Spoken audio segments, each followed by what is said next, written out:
Hallo zusammen. Heute einmal etwas anderes. Ich möchte euch nämlich ein paar Fotos zeigen von der Weihnachtskarte von vor 2 Jahren. Haben ein paar Besitzer von Genie Sommer den Schützlingen ihre Fotos geschickt und die möchte ich euch jetzt zeigen und noch ein paar Worte dazu im Hintergrund über die Festtage und Tierli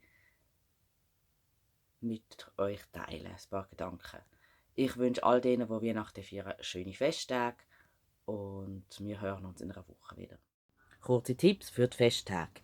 Wenn ihr auswärts unterwegs sind mit euren Hunden, dann geht ihr doch einfach einmal rein, bevor eure Hunde reingehen. Lauft alles ab, wo eure Hunde sein werden.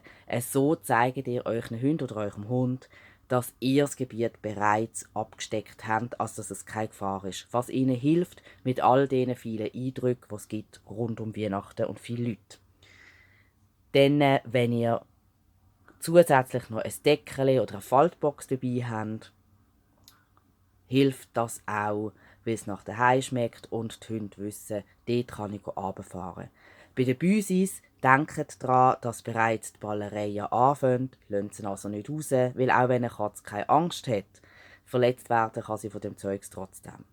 Ich wünsche euch allen schöne Festtage zum Zweiten und einen schönen Abend, Morgen, Nacht, wenn auch immer ihr das Video schaut. Tschüss zusammen.